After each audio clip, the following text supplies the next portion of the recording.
आजच्या दुसऱ्या दिवसाच्या पहिल्या सत्रातले इंग्रजी पाठ्यपुस्तक या विषयावर तुम्हाला व्याख्याता म्हणून लाभलेले तुम्हा आम्हा सर्वांचे लाडके सुपरिचित व्यक्तिमत्व आदरणीय श्री बाळकृष्ण शिंदे सर, इंग्रजी विषय पाठ्यपुस्तक निर्मिती मंडळ पुणे या ठिकाणी सर काम करतात आणि आज तुम्हा आम्हा सर्वांसाठी मार्गदर्शन करण्यासाठी सर इथे आणले. जोरदार सरांसाठी टाळ्या होऊ द्या.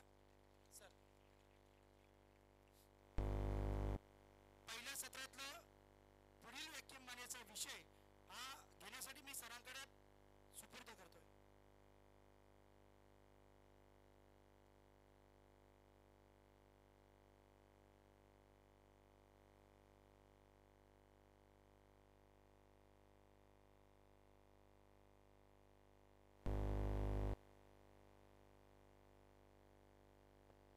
तेजोमय युवा प्रतिष्ठान श्री मदननगर परिसरातल्या सर्व शाळांमधून आलेले हे माझे सर्व विद्यार्थी मित्र, सर्वप्रथम संवाद साधण्यापूर्वी मी माझ्या या विद्यार्थ्यांना प्रथम नमन करतो. कारण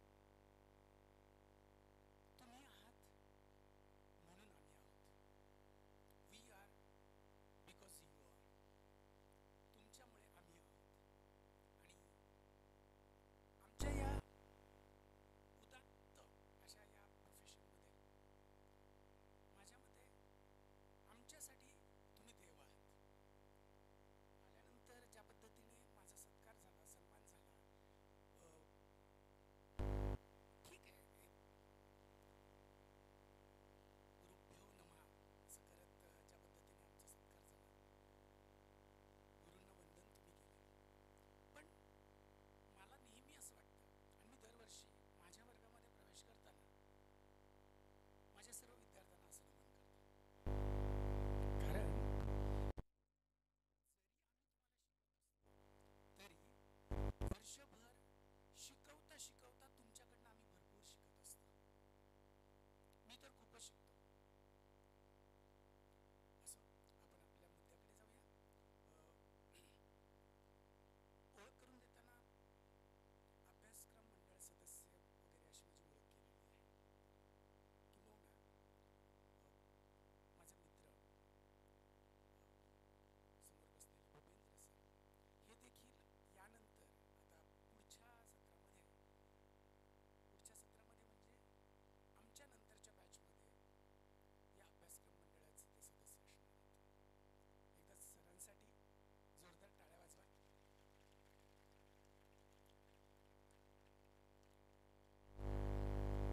इथे असलेले घुले सर, पवार सर, अजून आपले बाकीचे माझे मित्र असलेले शिक्षक हे सगळेच की ज्यांनी तुम्हाला तुमच्या शाळांमध्ये इंग्रजी विषय शिकवताना, अध्यापन करताना खूप चांगलं मार्गदर्शन केलेलं आहे.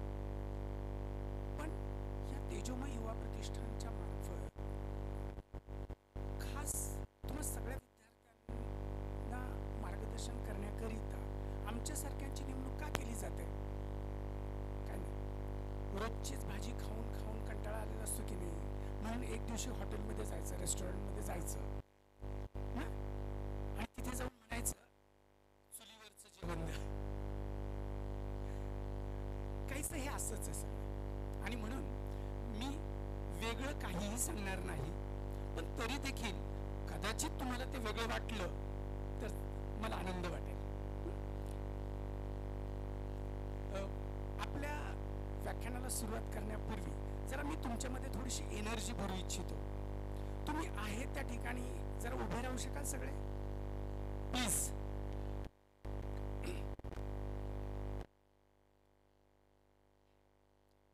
भूपेंद्र सर तुम्ही बसा. ओके, आपण ना कसं आहे, खूप वेळ बसायचंय आपल्याला, पाय दुखतील आणि कंटाळा येईल वगैरे, तर तो बोर्डम काढण्यासाठी मी तुम्हाला एक ऍक्टिव्हिटीतनं गोष्ट सांगतो. चालेल ना? बरं, आपलं इंग्रजीचं व्याख्यान आहे, मग गोष्ट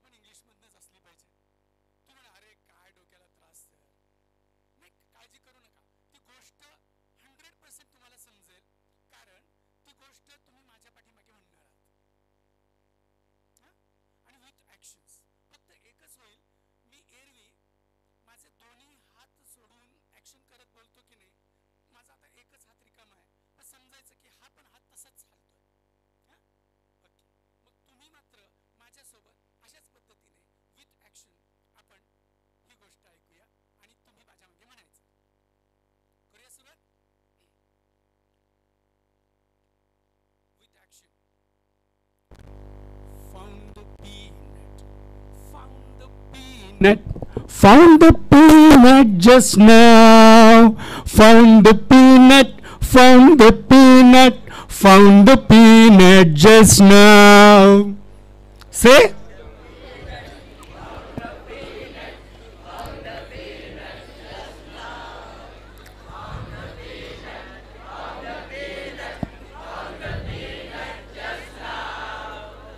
Ate the peanut, ate the peanut, ate the peanut just now.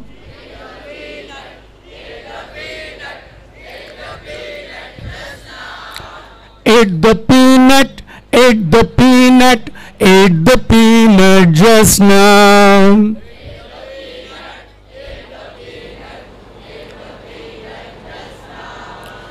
Stomach aching, stomach aching, stomach aching just now.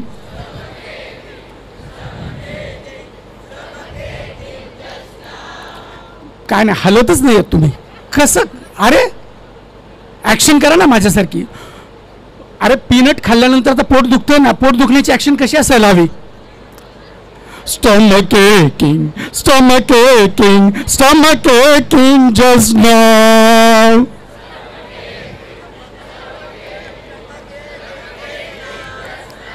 Stomach aching, stomach aching, stomach aching just now.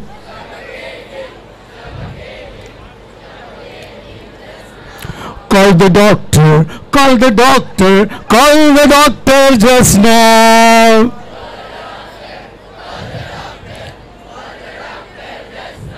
Call the doctor, call the doctor, call the doctor just now.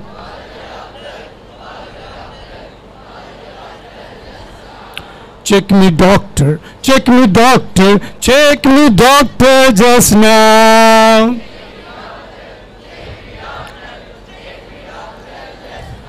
Check me doctor, check me doctor, check me doctor just now.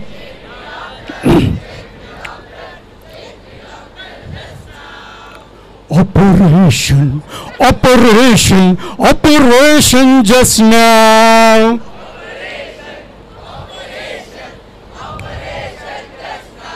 Operation, operation, operation just now.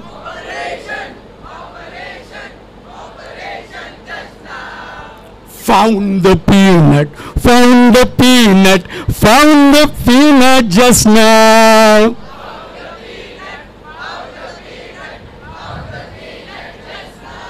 Found the peanut, found the peanut, found the peanut just now.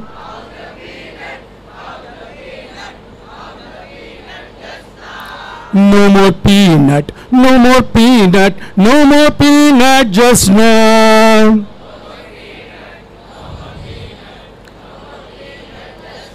No more peanut, no more peanut, no more peanut just now.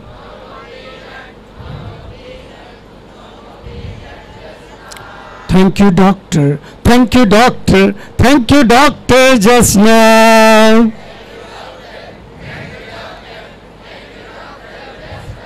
Thank you doctor, thank you doctor, thank you doctor just now.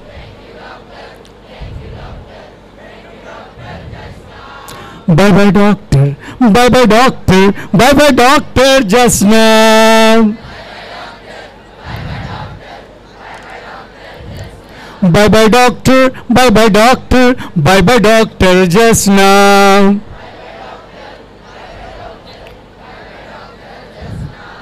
एकदा जोरदार टाळ्या वाजवा तुमच्या स्वतःसाठी. गोष्ट कळली? शेंगदाणे खाल्ल्यामुळे काय होतं आणि मग डॉक्टरांना बोलवलं. डॉक्टरांनी ऑपरेशन केलं, ज्याच्यामुळे पोट दुखत होतं तो भाग काढला आणि मग आपण डॉक्टरांचे धन्यवाद मानलेत आणि डॉक्टर गेलेत. आता आपण पण जाऊया आपल्या कामासाठी. बसा खाली प्लीज.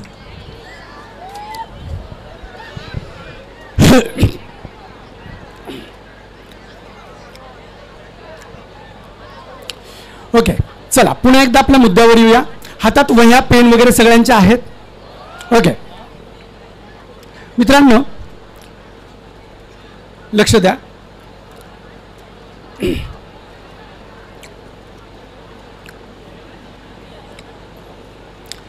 Settle down.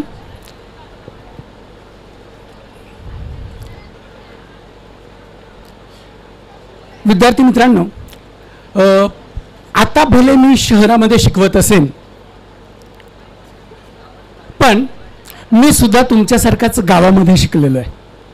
मी सुद्धा मराठी शाळेमध्ये शिकलेलो आहे आणि त्यामुळे मी जेव्हा शाळेत होतो त्यावेळेस माझ्या वेळेस काय समस्या होत्या त्या मला माहिती आहेत. ज्या समस्या मला होत्या किंबहुना त्याच समस्या तुम्हाला पण आहेत. आपल्याला जर भीती वाटत असेल सगळ्यात जास्त कशाची, तर त्या इंग्रजी विषयामध्ये आम्ही पास होऊ की नाही. हात वर करा ज्यांना इंग्रजीमध्ये बाबा आम्ही नापास होण्याची आम्हाला फार भीती वाटते, असं कुणाकुणाला वाटतं. हात वर करा. अरे वा, कमी आहेत की माणसं, मुलं कमी आहेत तशी. ओके, हात खाली करा. चला, माझ्या माहितीप्रमाणे असं प्रमाण फक्त आणि फक्त 10% आहे. बाकीच्या 90% लोकांना असं वाटतंय की आम्ही म्हणजे आम्ही पास होऊ. व्हेरी गुड, छान छान. तुम्हा सगळ्यांना असं वाटतं की आपण पास होऊ. तर मला असं वाटतं की नुसतं पास व्हाल का? आपल्याला जर इंग्लिशमध्ये नुसतं पास व्हायचं असेल तर मग या व्याख्यानांची गरज नाही. कारण तुमच्या शाळेतले सर्व शिक्षक इतके सक्षम नक्की आहेत की त्यांनी पास कसं व्हायचं हे आपल्याला सांगितलेलं असावं. आणि म्हणूनच कदाचित तुमचे हात, फारच कमी लोकांचे हात वर होते ज्यांना नापास होण्याची भीती वाटते. पण तरी देखील मला मात्र त्याच मुलांचं प्रतिनिधित्व करायचं आहे. मला त्याही मुलांना पासिंगमध्ये आणायचं आहे आणि ज्यांना ऑलरेडी पास होतात त्यांना 4 मार्क 5 मार्क जास्त कसे मिळतील ह्यासाठी प्रयत्न करायचा आहे. आणि मग आपण त्या दृष्टीने प्रयत्न करूया. यानंतर होणाऱ्या संजय मराठी सरांच्या व्याख्यानामध्ये ग्रामर आणि जो पहिला लँग्वेज स्टडीचा जो प्रश्न असतो ना, याच्याविषयी सर बोलणार आहेत. त्यामुळे मी तिथे अजिबात लुडबुड करणार नाही.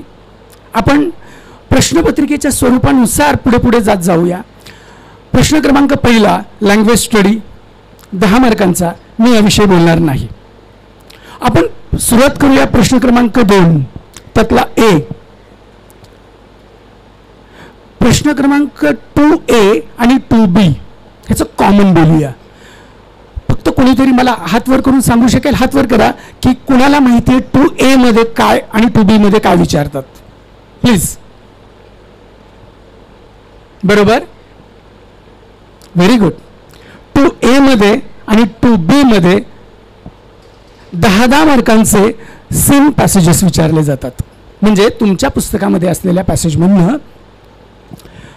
आणि तेच पॅसेज एक साधारण 15 ते 17 ओळींचा पॅसेज, ओळींचा अर्थ फुल स्टॉप, इतका मोठा पॅसेज तुम्हाला बोर्डाच्या परीक्षेमध्ये असे 2 पॅसेजेस विचारले जातील. आणि त्याच्यावर 2A मध्ये A1, A2, A3, A4 आणि A5 अशा पद्धतीचे प्रश्न असतील.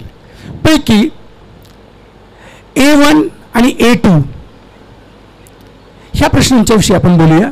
त्यातला A1 जो आहे, ज्याला आपण सिंपल फॅक्च्युअल क्वेश्चन म्हणतो, किंवा सहज नुसती अशी पॅसेज वाचत असताना नजर फिरवली तरी त्याची उत्तरं मिळतात, म्हणून त्याला सिंपल फॅक्च्युअल असं म्हणतात.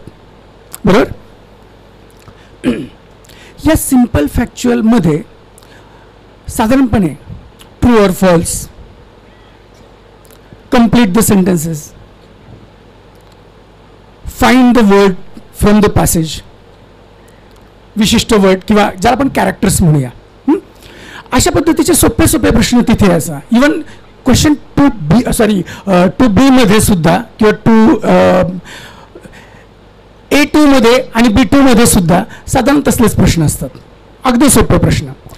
हे प्रश्न शोधताना आणि यांची उत्तरं शोधताना कधीही सीन पॅसेजेस आणि इवन अनसीन पॅसेज सुद्धा सोडवताना कधीही सोडवायला लगेच सुरुवात करायची नाही. त्याचं एक टेक्निक आहे. काय करायचं माहिती आहे, म्हणजे तुमच्यापैकी अनेक जण, म्हणजे आम्ही सुपरविजन करताना बघतो, ही मुलं केवळ 10 मार्काच्या पॅसेजसाठी अर्धा पाऊण तास वाया घालवतात फालतूमध्ये. आणि का तर त्याच्यामधली उत्तरं काय म्हणतात ना, अर्ध्या मार्काचं 1 मार्काचं उत्तर शोधण्यासाठी आणि त्या पॅसेजमधनं शोधण्यापेक्षा इकडून तिकडून शोधण्यासाठी एवढ्यातच त्यांचा सगळा वेळ निघून जातो. अनुभव आहे मला. असं अजिबात करू नका. बोर्डाच्या पेपरमध्ये आणि इंग्लिशच्या पेपरला रेडीमेड कॉपी करता येत नाही. आणि त्यातूनही जी मुलं कॉपी करत असतील तर I am very sorry to say, मुलांनो, तुम्ही तुमच्या पायावर धोंडा पाडून घ्याल. इंग्लिशच्या पेपरला कोणीच कधीच कॉपी करू नका. म्हणजे घरून चीट्स नेणं, गाईड नेणं किंवा यात तुम्हाला काही उपयोग होणार नाही त्याचा. कारण बोर्डाच्या पेपरमध्ये जे काही विचारलं जातं हे ज्याने पेपर सेट केलेले असतात की नाही त्यांना पण माहीत नसतं. आणि माहीत असलं तरी चला, आता मी असं जरी म्हणालो, चला बोर्डाच्या पेपरमध्ये अशा या धड्यामधला असं पॅसेज येणार आहे किंवा ती कविता येणार आहे, एवढं सांगितल्याने तुम्ही त्याच्यावर कॉपी करू शकाल? अहो, प्रश्न विचारण्याचं पूर्ण स्वातंत्र्य त्या पेपर सेटरला असतं आणि त्यामुळे ते गाईडमध्ये त्याची उत्तरं नसतात, तुमच्या नोट्समध्ये त्यांची उत्तरं नसतात. कारण मुळातच ह्या पॅसेजेसला कॉम्प्रिहेन्शन पॅसेजेस म्हणतात. कॉम्प्रिहेन्शन मीन्स टू अंडरस्टँड, म्हणजे समजून घेणं. तो एक तर पॅसेज वाचता येतो का, वाचलेला पॅसेज समजतो का, विचारलेल्या प्रश्नांची उत्तरं त्या पॅसेजमधनं शोधता येतात का, ही तुमची ॲबिलिटी तिथे चेक केली जाते. आणि म्हणून कॉपी पेस्ट इथे चालत नाही. आणि म्हणून मी आता जे तंत्र सांगतो ते ऐका. काय करायचं, हातात पॅसेज म्हणजे पेपर मिळाला आणि पॅसेज सोडवायला सुरुवात करायची असेल तेव्हा पॅसेज लगेच उत्तरं शोधायला सुरुवात करायची नाही.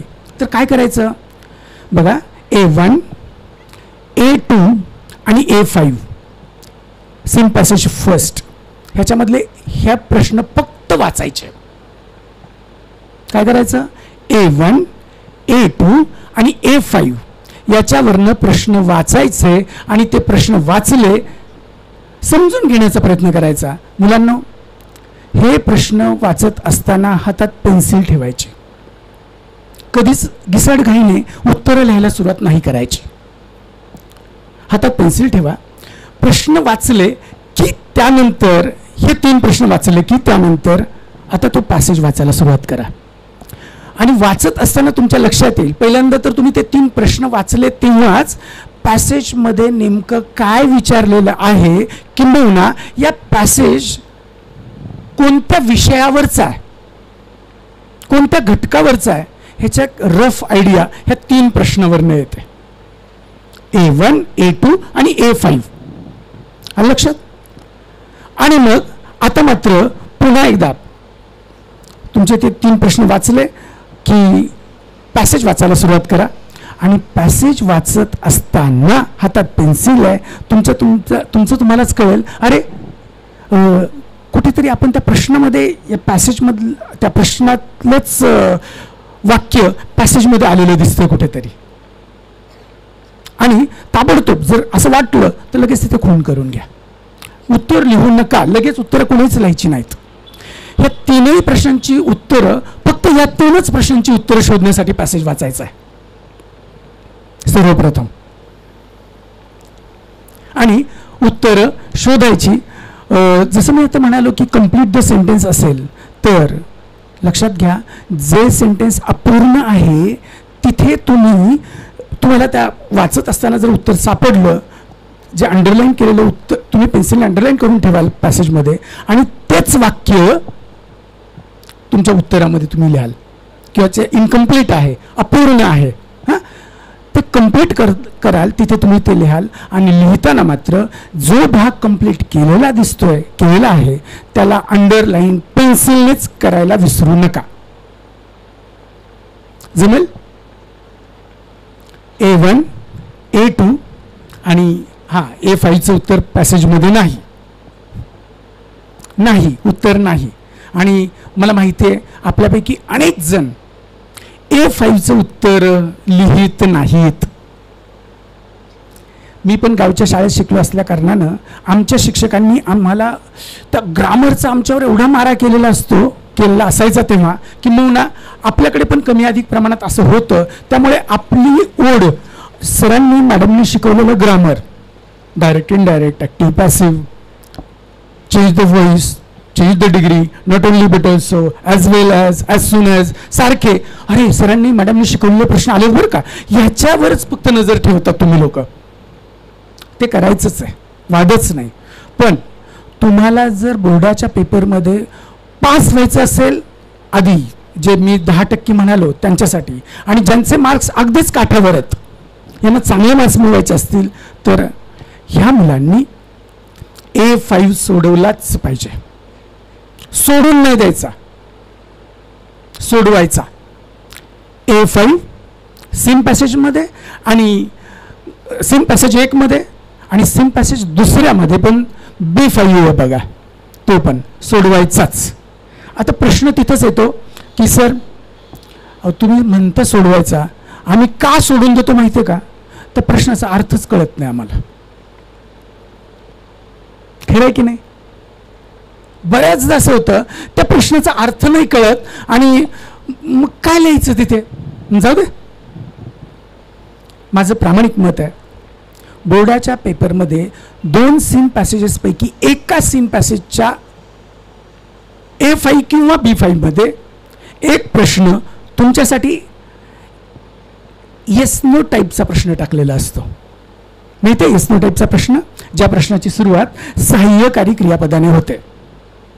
M, is, are, was, were, right, have, has, had, shall, will, should, would, can, could, may, might, must, यांना म्हणतात सहाय्यकारी क्रियापदाची रूपं.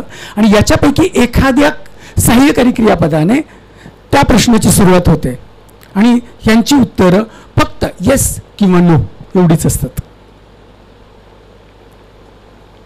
जर असा प्रश्न नव्हे, असतोच एक प्रश्न तुमच्यासाठी, तो ठेवलेलाच असतो. कारण प्रश्नपत्रिकेची मांडणी करताना मुलांना कोणत्या पण प्रश्नपत्रिकेचं स्वरूप हे 40, 40 and 20 अशा पद्धतीचं असतं. म्हणजे काय, ह्याला म्हणतात डिफिकल्टी लेवल. 40% भाग, 40% म्हणतो, 40 मार्क नाही, नीट समजून घ्या. 80 मार्कांच्या 40% हा भाग त्या प्रश्नपत्रिकेमधला सगळ्यात सोपा असतो.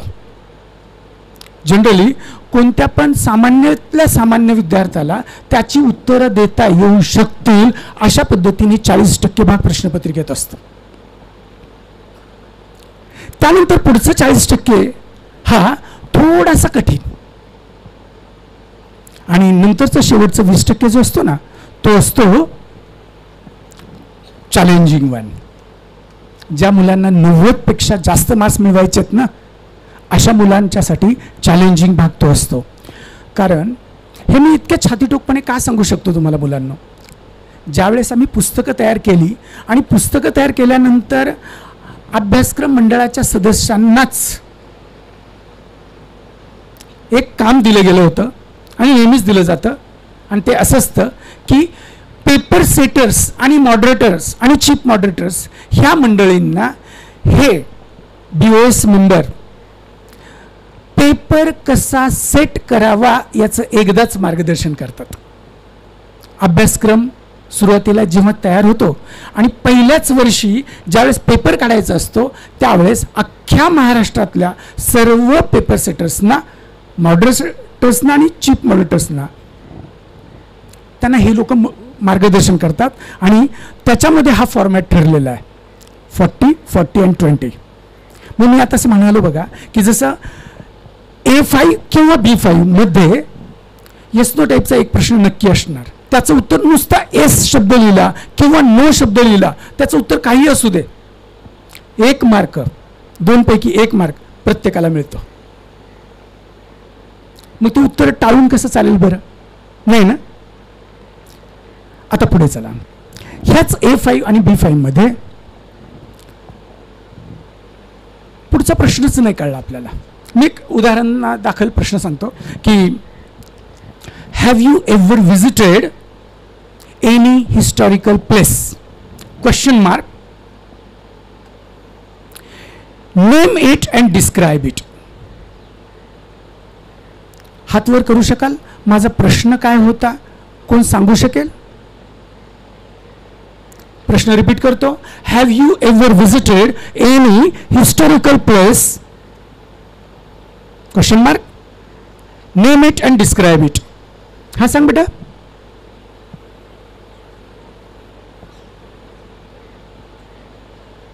क्या बात आहे बेटा, एकदा तुझ्यासाठी सगळ्यांनी जोरदार टाळ्या वाजवा त्या मुलीसाठी.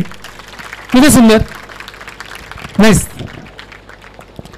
अर्थात नुसतं ऐकून या मुलीला जर कळत असेल, लक्षात घ्या ऐकून कळणं इंग्रजी जरा थोडं अवघड असतं, वाचून जास्त लवकर कळतं. त्यामुळे 100% सांगतो बेटा, तू 90 क्रॉस करू शकशील नुसतं एवढ्या एका उत्तरावरनं. मला वाटतं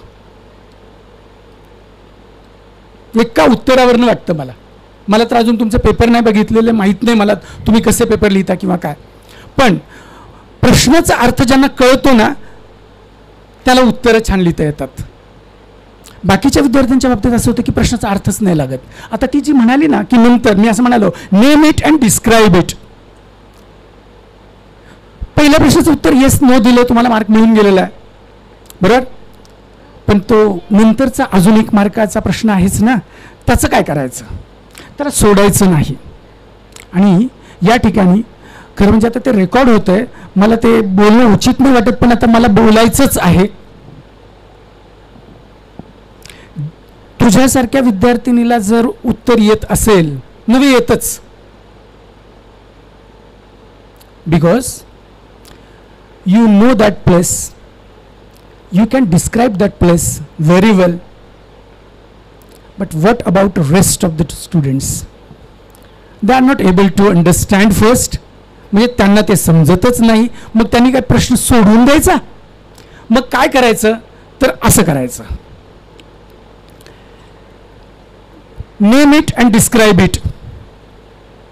2 वाक्य त्याच प्रश्नामध्ये असलेले शब्द. मी हे कुणासाठी, ज्यांना नापास होण्याची भीती वाटते की नाही, मी फक्त त्यांच्यासाठी बोलतोय. हुशार विद्यार्थी ज्यांना प्रश्न कळतोय वगैरे त्यांच्यासाठी नाही, ज्यांना प्रश्नच कळत नाही त्यांच्यासाठी आता मी बोलतो. काय करायचं? Name it and describe it आहेत ना, ह्यातले शब्द घ्यायचे आणि इंग्रजीची पूर्ण वाट लावून टाकायची. No, I describe it English, their historical place and full stop. काय करू आता हे असं मार्गदर्शन? येस, आपल्याला कळत नाही ना इंग्लिश, ठोका ना, तिथले शब्द घ्या, कशी पण आडवी तिडवी 1-2 वाक्य लिहा, पण उत्तर सोडून नाही द्यायचं. कुठे कुठे? A5 आणि B5. फिनिश. 2 सीन पॅसेजेसच्या बाबतीत जे मी आता बोललो ना, ह्याच्यामधले हे 2 प्रश्न नीट लक्षात ठेवा. आपण पुढे जाऊया. त्याच्यानंतरचा खरं क्वेश्चन नंबर 3 जो आहे तो पोएट्रीवर आहे, पण आता आधीच सीन पॅसेजवर बोललोय, सेम त्याला धरून अनसीन पॅसेज विषयी 1 वाक्य 2 वाक्य बोलतो फक्त. जे सीन पॅसेजच्या बाबतीत बोललो तेच आपलं अनसीन पॅसेजच्या बाबतीत. का माहिती का? अरे आपल्यापैकी अनेक जण असे आहेत त्यांनी कधीही टेक्स्ट वाचलेलं नाही, म्हणजे पाठ्यपुस्तक वाचलेलं नाही. त्यांच्यासाठी ते आधीचे जे सीन पॅसेज होते की नाही ते त्यांच्यासाठी अनसीनच आहेत. खरं आहे की नाही? आणि मग अनसीन पॅसेजसाठी वापरण्यात सॉरी सेम पॅसेजसाठी जो क्रायटेरिया वापरला आहे तोच आपल्या अनसेम पॅसेजसाठी वापरायचा, कारण तो पण आपण वाचलेला नाही कुठेच. काय फरक पडतो, टेक्निक तेच. त्याच्यात पण आता क्वेश्चन नंबर 4 मध्ये बरं का, क्वेश्चन नंबर 4A आणि त्याच्यामधला A5 बघा, तो तुमचा त्याला पर्सनल रिस्पॉन्सचा प्रश्न म्हणतात बघा. आणि तो पर्सनल रिस्पॉन्सचा प्रश्न जो आता मी सांगितलं, जे मार्गदर्शन चुकीचं केलं, फक्त त्या विद्यार्थ्यांनी, ज्या विद्यार्थ्यांना नापास होण्याची भीती वाटते आणि ते लोक प्रश्न सोडून देतात, त्यांनी अशा पद्धतीने सोडवायचा, इंग्रजीची वाट लावून. आलं लक्षात? चला आता आपण पुढे जाऊया. A3 I mean question number 3. Question number 3 मध्ये पोएट्री सेक्शन आहे. पोएट्री सेक्शन एक असं सेक्शन आहे की आपल्याला बऱ्याच ठिकाणी ठोकाटाकी केली तरी आपल्याला मार्क मिळणार आहेत आपल्याला. आणि इथे मात्र ही ठोकाटाकी करताना बघा, त्याच्यामध्ये पण पोएट्री, त्याच्यामध्ये A1 मध्ये क्वेश्चन नंबर 3A मध्ये एक कविता दिलेली आहे आणि त्या कवितेवर 3 प्रश्न विचारलेले आहेत, A, B आणि C. A आणि B किंवा त्यातला A 2 मार्कांचा, B पण 2 मार्कांचा आणि C कदाचित 1 मार्काचा असेल 5 मार्कांसाठीचा. असं पहिला त्याला पोएट्री कॉम्प्रिहेन्शन आपण असं म्हणूया त्याला. ह्याच्यामध्ये पण इतके प्रश्न सोपे विचारतात ते ना. एक पहिला प्रश्न जो आहे तो अंडरस्टँडिंगचा प्रश्न आहे. आणि मग अंडरस्टँडिंगचा प्रश्न म्हटल्यानंतर अर्थपूर्ण वाक्यात उत्तर लिहिणं अपेक्षित असतं. तुमच्यापैकी काही मंडळी मला वाटतं की कवितेच्याच ओळी तिथे लिहितात. ज्यांना काहीच त्या अर्थ लागलेला नाही ते तसं करू शकतात, करा तसं, हरकत नाही. पण ज्यांना मात्र अर्थ लागलेला आहे त्यांनी मात्र ते उत्तर आपल्या स्वतःच्या भाषेत इंग्लिशमध्ये लिहिण्याची अपेक्षा आहे. आणि तिथे सुद्धा कवितेमध्ये फार अवघड प्रश्न नाही विचारत. कम्प्लीट द सेंटेन्स, ज्याला आपण म्हणूया की फिल इन द ब्लँक्स, गाळेल जागा बसा, गाळेल जागी बसू नका रे, गाळेल जागा भरा, हां, जोड्याने मारा, असं असतं काय, हां जोड्या लावा, सॉरी. तर असले प्रश्न, इतके सोपे सोपे प्रश्न त्याच्यामध्ये असतात. त्यामुळे तिथेही सोडून देऊ नका प्रश्न. एक सगळ्यांना आधार देणारा अजून एक सोपा प्रश्न त्या ठिकाणी कोणता रे? Yes, rhyming words. मला वाटतं हे रायमिंग वर्ड्सवर मी बोलण्याची गरज नाही. असं एक पण माईकाला नसेल की तो हा प्रश्न सोडवत नसेल. नव्हे, सोडवायलाच पाहिजे, 1 मार्क हातचा मार्क. आता हे झालं कॉम्प्रिहेन्शनसाठी. पण क्वेश्चन नंबर 3B मध्ये काय, पोएटिक ॲप्रिसिएशन. आणि पोएटिक ॲप्रिसिएशन लिहिताना मात्र इथे पण पुन्हा मी मगाशी सांगितलेलं ते टेक्निक 40-40-20चं ते त्यांनी इथे पण कसं वापरलंय बघा. पूर्ण कविता दिली आहे, कवितेचं नाव दिलंय, कवितेचा कवयित्री दिलेली आहे आणि तुम्हाला प्रश्न त्याच्यामध्ये विचारले ते पॉइंट्समध्ये. काय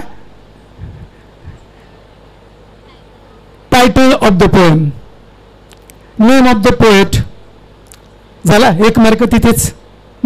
अजून काय विचारतात रे? Rhyming scheme. रायमिंग स्कीम लिहित असताना सगळ्यांनी जातानाच सगळ्या कवितांच्या रायमिंग स्कीम एकदा बघून जा. कोणत्या कविता अशा आहेत की ज्याच्यामध्ये रायमिंग स्कीम नाही? हात वर करा, सांग बेटा जोरात.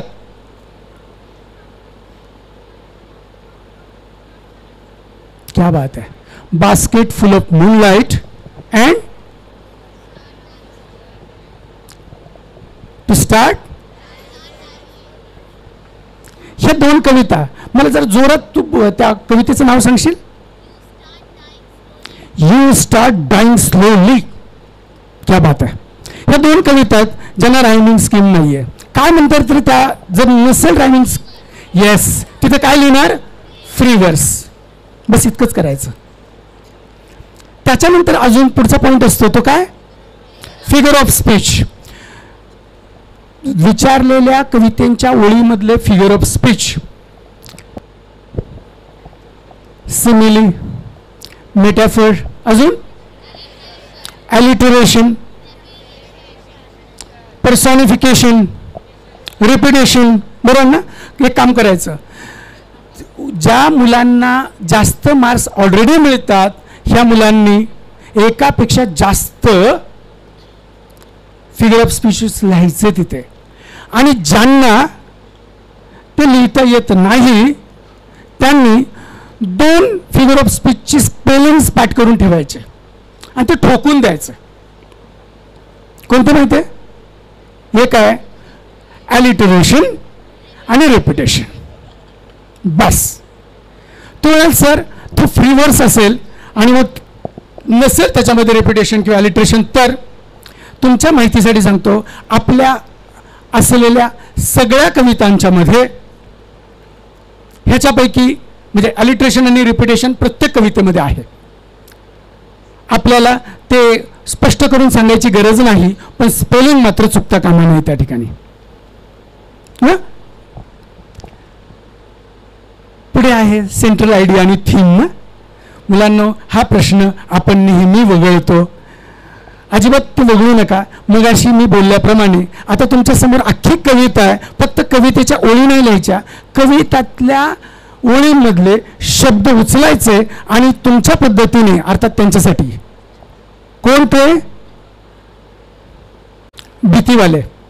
त्यांनी इंग्रजीची वाट लावायची, 2-3 वाक्य लिहायची म्हणजे लिहायचीच सेंट्रल आणि थीमसाठी. तुम्हाला सर तुम्ही एवढा आग्रह का करता त्याच्यासाठी? मुलांनो, त्याला 2 मार्क्स आहेत. त्याला 2 मार्क्स आहेत आणि 2 मार्कांच्या मधले भले ठीक आहे सगळं चुकलं, चुकू द्या की चुकलं, तर लिहायला विसरायचं नाही. कारण मी आपल्या व्याख्यानाच्या शेवटच्या सत्रामध्ये म्हणजे शेवटी हे सांगणार आहे का ते लिहायचं.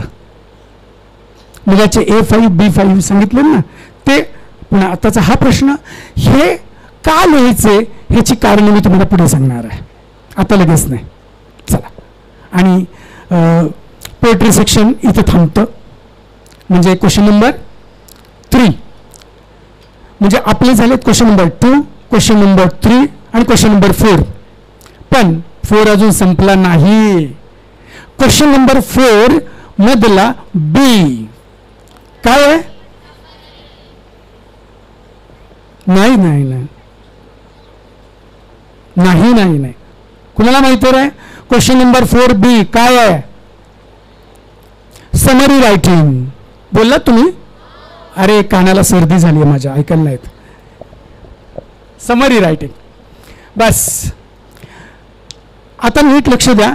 ज्यांना कमी मार्क्स मिळतात, ज्यांना नापास होण्याची भीती वाटते, बस खास त्यांच्यासाठीचं हे सेशन आणि हे सेक्शन पण की ज्याच्यावर मी आता बोलणार आहे. जरा पाणी पिऊ.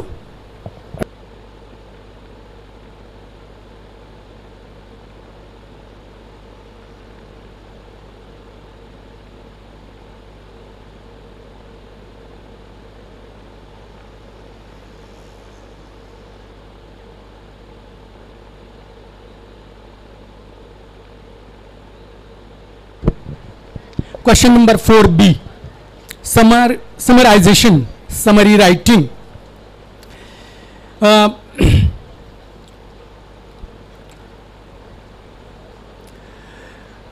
क्वेश्चन नंबर 4A पर्यंत आपल्यापैकी सगळेजण येऊन पोहोचतात, पण वारंवार नापास होणारी जी मंडळी आहेत ना, ही मंडळी ह्याच्या पुढे जातच नाही.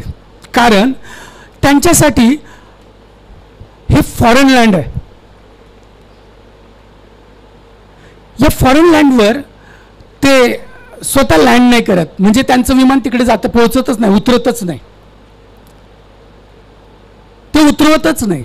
आणि त्यांनी मनाशी अशी खुणगाट बांधलेली असते की छे छे मला काय जमणार नाही, आणि हे काय मला मुळातच कळत नाही. आपण कशाला जायचं? जे कळत नाही ते करायचं कशाला? आणि मग ही मुलं तिकडे जातच नाही. जी मुलं फक्त एवढा विचार करतात आणि तिथे पेपर संपवतात, मुलांनो आपण खरं आत्मघात करतो.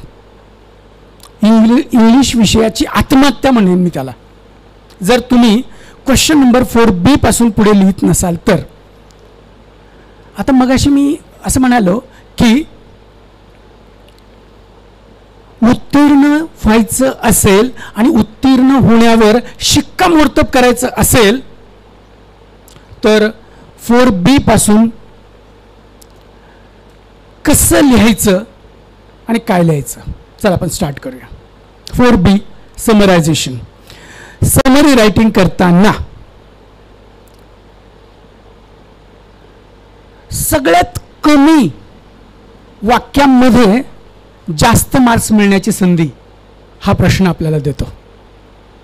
लिखाण कमी, मार्क्स जास्त. अर्थात जी हुशार मुलं असतात त्यांच्यासाठी तर खरं म्हणजे अख्ख्या बोर्डाच्या पेपरमध्ये सगळ्यात जास्त अवघड जर प्रश्न जर असेल तर 4B सगळ्यात अवघड. तुम्ही मान्य कराल, कारण आणि आमचे शिक्षकही मान्य करतील सगळी की 4B मध्ये समरायझेशन म्हणजे तो जो 15 ते 17 ओळींचा पॅसेज आहे ना मुलांनो, हा अख्खा पॅसेजमध्ये सांगितलेलं सगळंच्या सगळं कंटेंट.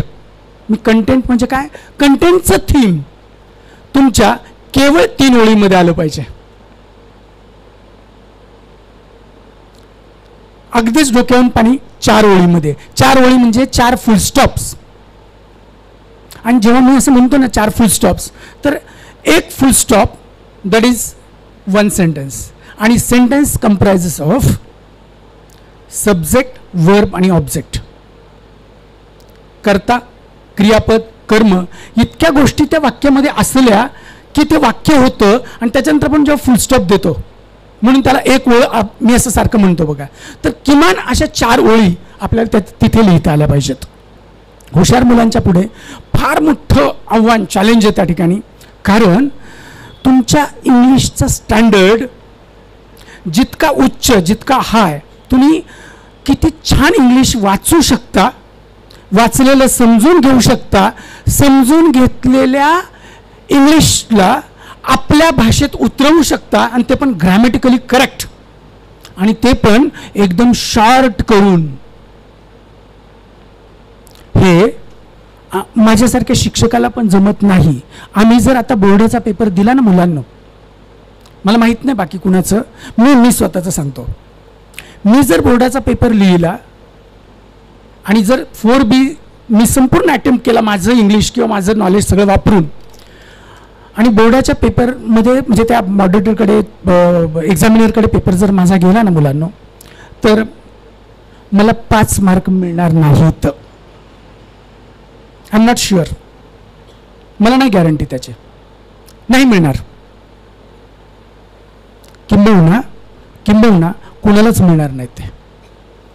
कारण ते इतकं ॲप्ट, इतकं ग्रॅमॅटिकली करेक्ट, इतकं बिनचूक, आणि बरोबर 1/3 म्हणजे 1/3 एवढंच व्हायला पाहिजे. आणि ना खरं सांगू का, आपल्याला ती सवय असते आवाजबाई अलीकडे आणि पुनवबाई पलीकडे असं लिहिण्याची. काहींना तर ना माझ्या असं लक्षात आलंय, आपल्याला जास्त मार्क्स मिळावेत म्हणून काही विद्यार्थी तो अख्खा पॅसेज आहे ना तो जवळजवळ अख्खा लिहून टाकतात तिथे. नाही, तसं नाही करायचं. पण मग हुशार विद्यार्थ्यांच्यासाठी जसं चॅलेंजिंग आहे ना, तसं पास होणाऱ्या विद्यार्थ्यांच्यासाठी खूप सोपं पण आहे, फार सोपं आहे. एक आयडिया देतो. काय करायचं माहिती आहे का, ज्यांना अजिबात वाचता येत नाही, 1, वाचलेलं कळत नाही, 2, अशा सर्व विद्यार्थ्यांनी त्या अख्ख्या पॅसेजमधनं रँडम म्हणजे कुठल्या तरी 4 ओळी लिहून टाकायच्या.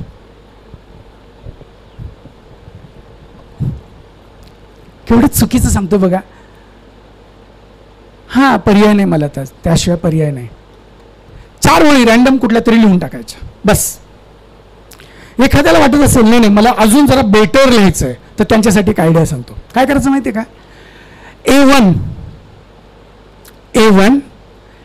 A2 आणि A5 आहेत ना, हे 3 प्रश्न. ह्या प्रश्नांच्या उत्तरांनाच वाक्यांमध्ये बदलायचं, वाक्य बनवायची त्यांची. किती, 3 ते 4 वाक्य बनवायची आणि त्यांनी उत्तर लिहायचं. ते जरा बेटर, आणखी चांगलं होईल. ही त्याच्यावरची आयडिया. मुलांनो, कुणालाही 2.5 मार्क्स किमान तिथे मिळू शकतात. आणि सगळं चुकीचं आहे हे जे मी सांगितलं ना आत्ता, रँडम कुठली तरी 3 वाक्य 4 वाक्य लिहायची, सगळं चुकीचं आहे ते.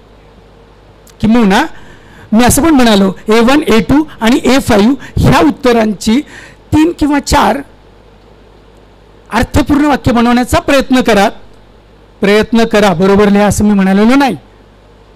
हे सगळं चुकीचं आहे खरं तर, पण तुम्हाला मार्क्स मिळणार त्याच्या. पास होणाऱ्यांसाठी हुकमी मार्क देणारा प्रश्न आणि 90 क्रॉस करणाऱ्यांसाठी खूप चॅलेंजिंग असलेला बोर्डाच्या पेपरमधला एकमेव प्रश्न आहे हा समरी रायटिंग. Got it? चला, एरवी आम्हाला समरी रायटिंगवर we have to speak very specifically to the point. There are certain points to be covered in our guest lecture, but right now I'm bound to tell you what exactly to be done, how to pass. नेमकं काय करायचं आणि pass कसं व्हायचं याचं मार्गदर्शन करायचं असल्यामुळे मी काय म्हणतात ना ते हरणाची शिकार करायला जाताना वाघाची शिकार करायला जातानाची तयारी करून जायचं असतं ना, तशी मी तयारी करून इकडे आलो होतो बघा. मी माझ्याबरोबर काही विशिष्ट नोट्स आणल्या होत्या खास. पण नंतर इथे आल्यानंतर माझ्या लक्षात आलं की मला त्या नोट्सची आवश्यकता नाही, आपण तसं ते त्या पद्धतीनं जाऊया नको. आपण जरा थोडंसं असं सगळ्यांना पचेल रुचेल आणि मला सुचेल अशा पद्धतीने आपण जाऊया. आणि म्हणून मी माझं संपूर्ण व्याख्यानाचा तो कोर्स चेंज केला आता या ठिकाणी. मला सगळ्यांशी संवाद साधायचा आहे, मला सगळ्यांच्यापर्यंत पोहोचायचं आहे. हां, ती जी मुलं ज्यांना 90 क्रॉस करायचं आहे किंवा ज्यांना, तर त्या मुलांनी फार तर ह्या व्याख्यानानंतर एक 10 मिनटं माझ्याशी बोलायला या, मी त्यांच्याशी वैयक्तिक बोलेन. मला मात्र सर्वसमावेशक असं बोलायचं आहे आणि म्हणून मी अशा पद्धतीने बोलतोय. Summary writing got it? कळलं? नाही कळलं? मुलांना, आपल्याला हे सगळं बरोबर लिहायचं नाही, अचूक लिहायचं नाही, लिहायचं आहे. मुद्दा काय आहे? लिहायचं आहे. नाही लिहिलं तर मग आपण आपल्या पायावर धोंडा पाडून घेणार आहात. चला आपण जाऊया क्वेश्चन नंबर 5 कडे. क्वेश्चन नंबर 5, A आणि A2, A1 आणि A2 काय आहेत? Letter writing. 90 क्रॉस करणाऱ्या मुलांनी त्याच्यामध्ये असलेले जे फॉर्मल लेटर आहे ना तेच लिहायचं. 90 क्रॉस करणाऱ्या मुलांनी फॉर्मलच लेटर लिहायचं आणि बाकीच्या सगळ्या मुलांनी इनफॉर्मलच लेटर लिहायचं. तुम्हाला सर असं का? पुन्हा तेच इनफॉर्मल लेटरमध्ये आपल्याला थोडंसं आवाजबाई अलीकडे पुन्हा पलीकडे तसं लिहिता येतं. म्हणजे काय, जरा विचारता येतं, काही पण आळमटळम काही पण ठोकता येतं. फॉर्मल लेटरमध्ये तसं नाही करता येत. एकदा म्हणजे हां, आता एक सांगायचं राहिलं, मधल्या काळामध्ये एक असा पॅटर्न होता बघा मुलांना, की जर तुमचं लेटर पूर्णच्या पूर्ण बरोबर नसेल तर तुम्हाला 0 मार्क्स दिले जायचे. हे 7-8 वर्षापूर्वीची गोष्ट आहे. हा जो अभ्यासक्रम आला त्याच्या आधीची गोष्ट आहे. त्याच्यानंतर मात्र जेव्हा आम्ही अभ्यासक्रम मंडळावर आलो त्याच्यानंतर आम्ही पुन्हा एकदा अतिशय जुना, आम्ही जेव्हा 10वीला होतो त्यावेळेचा पॅटर्न पुन्हा एकदा लेटर रायटिंगसाठी आणला. मार्क्स देण्याची स्कीम लेटर रायटिंगमध्ये आणली. म्हणजे काय सांगतो बघा,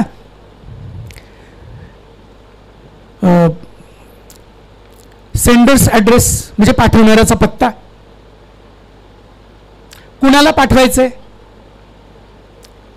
पाठवायचंय त्याचा पत्ता, इतकं लिहिलं 1 मार्क. आता पण मिळतो, आता मिळतो बरं का. कुणाला पाठवायचंय त्याचा पत्ता, कोण पाठवतोय त्याचा पत्ता आणि कुणाला पाठवतोय त्याचा पत्ता, 1 मार्क. सॅल्युटेशन म्हणतात त्याला, ज्याची सुरुवात की my dear father, dear friend, dear uncle, dear mother, जे तुम्ही लिहिता ना, हे लिहित असताना ते लिहिण्याला अर्धा मार्क आहे. अरे 1.5 मार्क तर इथेच फुकट. आणि आता लेटर्समध्ये म्हणजे त्या प्रश्नपत्रिकेमध्ये तुम्हाला चक्क ते स्वतःच कुणाला पत्र पाठवायचंय त्याचं नाव आणि पत्ता देतात. पण एवढं समजून घ्या, ते जर दिलं असेल तर नाव तेच टाकायचं असतं. अक्षया ऑब्लिक आकाश पाटील असं जर दिलंय, ते म्हणतात यू आर अक्षया ऑब्लिक आकाश पाटील. म्हणजे तुम्ही स्वतःला, मुलींनी अक्षया समजायचं, मुलांनी आकाश समजायचं, तेच नाव लिहायला लागेल. जर कधी जर ते चुकलं ना तर मुलांनो मार्क जाण्याची दाट शक्यता आहे. म्हणून इन्फॉर्मल लेटर लिहिताना जरा काळजीपूर्वक तिथे दिलेलं तो प्रश्न नीट वाचा, पत्ता दिलाय तो नीट वाचा आणि मग लिहा. पहिला परिच्छेद लेटरचा 1 मार्कांचा. परत इन्फॉर्मल लेटरमध्ये I received your letter, I was very glad to read it. एकदम सोपं बरं का. मी असं म्हणालो की I received your letter, I was very glad to read it. तुम्हाला जर असं वाटलं, जे मगाशी मी म्हणालो ना की ज्यांचं खूप चांगलं लिखाण त्यांना करता येतं, तर त्या लोकांनी एकदम स्टँडर्ड आहे, म्हणजे असं एखादं काय म्हणतात ना स्टार्ट तुम्ही सुरुवात करू शकता. Oh my God, 4 months and no letter from your side.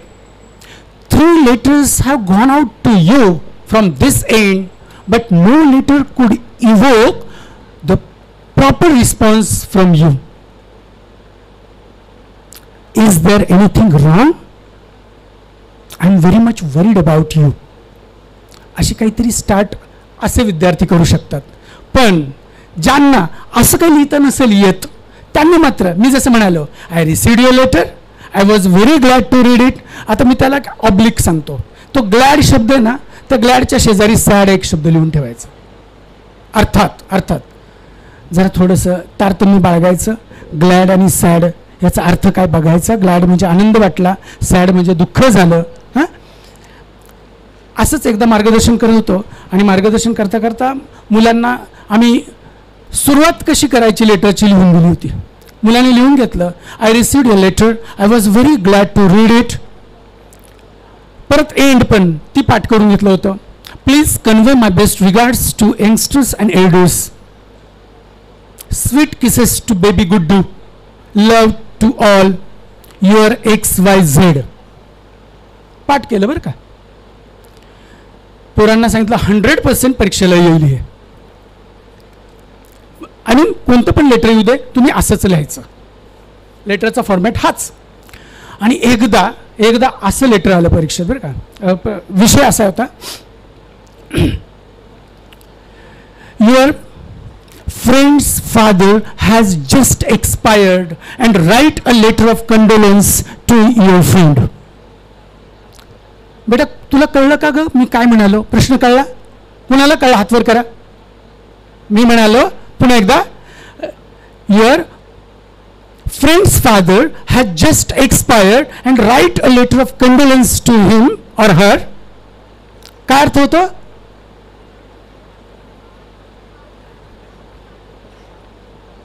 बरोबर. पोरांनी पेपर वगैरे लिहिले आणि ते पेपर झाल्यानंतर मला भेटले. मी विचारलं काय मुलांना कसं होतं पेपर? एकदम सोप्पा सर, एकदम सोप्पा. लेटर लिहिलं? हो सर, तुम्ही सांगितलं तसंच लिहिलं. काय लिहिलं? सर तुम्ही नव्हतं सांगितलं का पाठ? आणि ते पाठ करून दाखवलं. ते म्हटलं I received your letter, I was very glad to read it. मला तुझं पत्र मिळालं आणि खूप आनंद झाला. कशाचा? तुझा बाप मिळाला म्हणून. अरे असं कोण लिहितं? छे. त्यामुळे तिथून पुढे मी कानाला खडा लावला. बाबांनो जरा डिप्लोमॅटिक बनायचं. ग्लॅड, सॅड हे एखादे शब्द देऊन पाठ करून ठेवायचे. जरा कानोसा घ्यायचा. बाबा हे आनंदाचं पत्र आहे का दुःखाचं पत्र आहे, आपण त्याप्रमाणे तिथे लिहावं. आता मुद्दा असा आहे की sir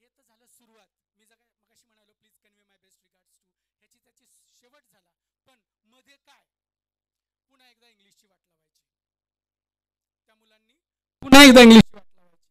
I my letter, you write letter, do there go here I am there, full stop. Full stop दिला की पुढचं वाक्य परत कॅपिटल लेटरने सुरू करायचं. हा लक्षात घ्या, माझे सांगायचं काम आहे आणि ते 10वीच्या मुलांच्याकडनं अशी अपेक्षा असते की ह्या मुलांना पंक्च्युएशन मार्क्स माहीत आहेत. पंक्च्युएशन मार्क्स म्हणजे काय रे? विरामचिन्हे. विरामचिन्हे म्हणजे काय? वाक्याची सुरुवात कॅपिटल लेटरने करणे, कुणाचं नाव कॅपिटल लेटरने लिहिणं, वाक्य संपलं की फुल स्टॉप देणं, तो प्रश्न असेल तर मागे प्रश्नचिन्ह करणं, उद्गारवाचक दंड असेल तर तसा दंड देणं, ह्यांना म्हणतात पंक्च्युएशन मार्क्स. हे तुम्हाला येतात असं मी गृहीत धरतो. नसेल येत तर किमान एक काम करायचं आतापासून. जिथे कुठे फुल स्टॉप दिला रे दिला आणि पुढचं आपण चुकीचं वाक्य जे लिहू ते वाक्य कॅपिटल लेटरने लिहा, बस इतकं करा. आणि वाक्य छोटी छोटी लिहायचे, लांबलचक नाही लिहायचं. I my go there here come, full stop. There my come go I letter here my father mother got there, full stop.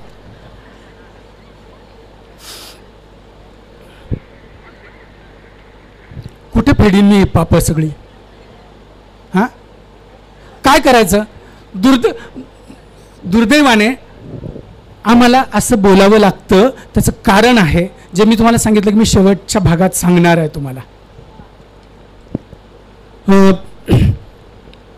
Letter झालं. लेटरच्या मध्ये I mean question number 5 A1 आणि A2. A1 मध्ये एखादं फॉर्मल किंवा informal आणि A2 मध्ये formal किंवा informal याच्यामधलं एक. आता त्याच्यामध्ये B आहे, B1 आणि B2. त्याच्यामधलं B1 मध्ये डायलॉग रायटिंग, त्याच्यामध्ये परत 3 भाग आहेत. 1 मार्काचा ते जंपल ऑर्डर मधले डायलॉग, उलट सुलट दिलेलं आहे, सरळ करायची 4 वाक्य, 1 मार्क. हुशार मुलांना लगेच कळतं ते. अजून एक त्याच्यातला दुसरा प्रश्न 1 मार्काचा आहे. काय बरं? गाळ्याला जागा भरायच्या असतात. What is your name, which book have you read वगैरे असं, आणि फक्त तिथं गाळ्याला जागा भरायच्या. ते 1 मार्काला. आणि 3 मार्कांना तो एक डायलॉग पूर्ण करायचा असतो. मुलांना नीट लक्षात घ्या, डायलॉग पूर्ण करण्याचा 3 मार्काचा प्रश्न आहे. त्या प्रश्नाला हेडलाईन द्यायची, हेडिंग द्यायचं. इम्पॉर्टन्स ऑफ स्पोर्ट्स, हां जे काय असेल, पण त्याचं हेडिंग पेनने गिरवायचं. शक्यतो हुशार मुलांना सांगतोय हेडलाईन द्यायचंच, ते पेनने गिरवायचं आणि शक्यतो कॅपिटल लेटरमध्ये दिलं तर उत्तम. तुम्हाला माहिती आहे का, तुम्हाला अर्धा मार्क आहे त्याच्यासाठी, अर्धा मार्क. आता B1 मध्ये असं झालं, क्वेश्चन नंबर 5 B1. पण काही मुलं अशी आहेत की ते नाही कळलं ते डायलॉग वगैरे, ते उलटं सुलटं नाही करता आलं, ते गाळ्याला जागा नाही भरता आल्या, पुढचं डायलॉग तर अजूनच वेगळं. आता काय करायचं तुम्हाला माहिती आहे का? तुम्हाला त्याच्यामध्ये ना एक स्पीच रायटिंगचा प्रश्न आहे. हा आपला सगळ्यात आवडता प्रश्न त्या मुलांच्यासाठी ज्यांना नापास होण्याची प्रचंड भीती वाटते. त्या मुलांनी हे डायलॉगच्या फंदात नाही पडायचं. त्यांनी मात्र कुठे स्पीच रायटिंगकडे एक वाक्य पाठ करायचं.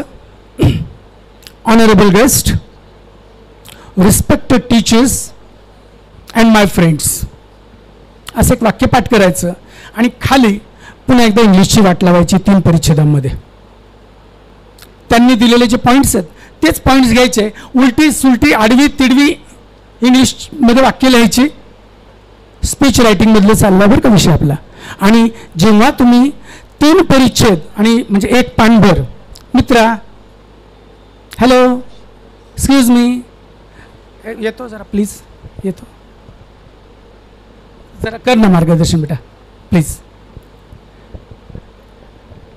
मी समजू शकतो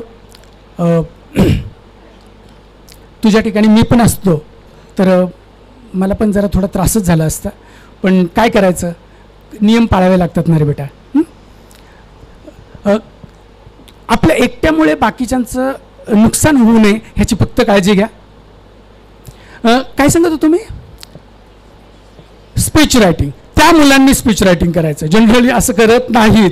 सगळ्यांना ते डायलॉग रायटिंग येतच बरं का, बऱ्यापैकी बऱ्याच जणांना येतं. पण ज्यांना ते काय प्रश्नच कळत नाही त्यांनी मात्र स्पीच रायटिंग करायचं. आता मुद्दा सगळ्यात काय माहिती आहे का, अहो सर ते करू आम्ही, पण ते कुठे असतो तो प्रश्न, आता शोधायचा. मी पाहिलं ना, आता तुमच्यापैकी कितीतरी जण ना नोंदून घेत आहेत. नोंदून घेताय का नोंदून घेतोय असं दाखवत आहे? हां, करेक्ट.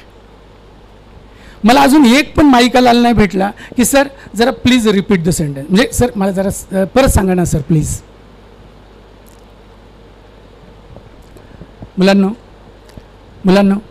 कसं असतं माहिती आहे का, रिसिव्हिंग एंड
ज्याला पैकीच्या पैकी मार्क्स मिळतात. आणि त्याची आयडिया किती सोपी आहे बघा. दिलेली वाक्य असतात ना, दिलेली वाक्य, ह्या वाक्यांना दोन भागात डिवाइड करायचं. ज्या वाक्यांच्या मध्ये नो, नॉट, नेवर, परत प्रोहिबिटेड, रिस्ट्रिक्टेड असले शब्द येतात, अवॉइड असले शब्द येतात, ही सगळी वाक्य ह्यांचा एक भाग याला डोंट साठी ठेवायचं. ही वाक्य म्हणजे डोंट साठीची वाक्य आहे, पण डोंटची वाक्य नाहीत, ती बनवायचीत अजून. आपलं का हे रफ वर्क आहे. आणि उरलेली वाक्य ही डूजची वाक्य आहेत. डूज अँड डोंट्स हा भाग फार ग्रामरशी निगडीत आहे बघा. टाइप्स ऑफ सेंटेन्समध्ये ज्याला आपण इम्पेरेटिव्ह सेंटेन्स प्रकार म्हणतात, आज्ञार्थी वाक्य. आणि आज्ञार्थी वाक्य दोन प्रकारचे असतात, एक होकारात्मक आज्ञा, एक नकारात्मक आज्ञा. होकारात्मक आज्ञेमध्ये जसं stand up, sit down, come here, go there, open the window, close the window, switch on the light. बघा ह्या सगळ्या वाक्यांचा एक फॉर्म्युला आहे बघा. ह्या सगळ्या वाक्यांची सुरुवात क्रियापदाच्या मूळ रूपाने होते. तुमच्या ग्रामरच्या भाषेमध्ये रूट व्हर्बने होते, V1 म्हणतात त्याला ना, त्याने होते. मग जी वाक्य तुम्ही निवडली होती की नाही मगाशी, डूज साठीची वाक्य, ते वाक्य मी सांगितलेल्या या फॉर्म्युल्यामध्ये करायचे. फॉर एक्झाम्पल त्यांनी सांगितलं होतं की you should clean your classroom for example, you should pick up the flowers. आता बघा ह्याच्यामध्ये नॉट नाही, नेवर नाही, प्रोहिबिटेड नाही, अवॉइड नाही, काहीच नाही आहे. सोपे वाक्य. You should clean the classroom जर असं वाक्य जर असेल तर ह्याच्यामध्ये मूळ क्रियापदाचं रूप काय आहे? क्लीन. क्रियापदाचं मूळ रूप काय आहे? क्लीन. बस त्या वाक्याची सुरुवात क्लीन द क्लासरूम अशी करायची. क्लीन मधला सी कॅपिटल लिहायचा आणि वाक्याच्या शेवटी फुल स्टॉप द्यायचा. आणि हे वाक्य डूजच्या मध्ये जर टाकलं तुमचा अर्धा मार्क शुअर. अशा पद्धतीने 8 वाक्य किंवा 9 वाक्य त्या ठिकाणी असतात. तुम्ही म्हणता 8 वाक्य का? कारण 8 वाक्यांच्या माध्यमातून 4 मार्क्स तुम्हाला मिळणार आणि 1 मार्क तुमच्या टायटलला आहे, डूज अँड डोंट्सच्या टायटलला. लक्षात आहे ना? हे तर डूज अँड डोंट्स म्हणजे मी सांगितलं की बोर्डात येऊ शकतं, पण हवामान कसं असतं किंवा ह्या 2 शहरांच्या मध्ये वाहनांची संख्या आहे कशी असते, असल्या पद्धतीचे मुद्दे पॅराग्राफमध्ये दिलेले आहेत. मात्र तुम्हाला काय म्हणतात ना, चार्ट देतात ते आणि तुम्हाला फक्त काय जागे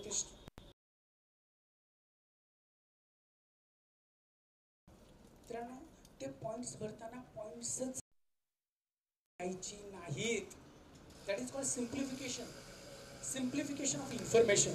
आणि मग सोपं करून सुलभीकरण म्हणून अजून क्लिष्ट नाही बनवायचं हे काम. तसं पाहिलं तर ज्या मुलांना वाचायला येतं आणि थोडंफार कळतं यांच्यासाठी हा प्रश्न खरंच सोपा असतो. पुन्हा एकदा प्रश्न आमच्या त्या मुलांसाठी की ज्या मुलांना पुन्हा एकदा काय करावं कळत नाही, त्यांनी मात्र त्याच्यामधला दुसरा प्रश्न नॉन व्हर्बल टू व्हर्बल याच्यावर जायचं. नॉन व्हर्बल टू व्हर्बल म्हणजे काय? आता देताना चार्ट देतात ते, एखादा ट्री डायग्राम देतात आणि तुम्हाला त्याच्यावरून एका परिच्छेदामध्ये त्याची सगळी इन्फॉर्मेशन भरायला सांगतात. आमच्या त्या मित्रांनी पुन्हा एकदा हा प्रश्नच सोडवायचा.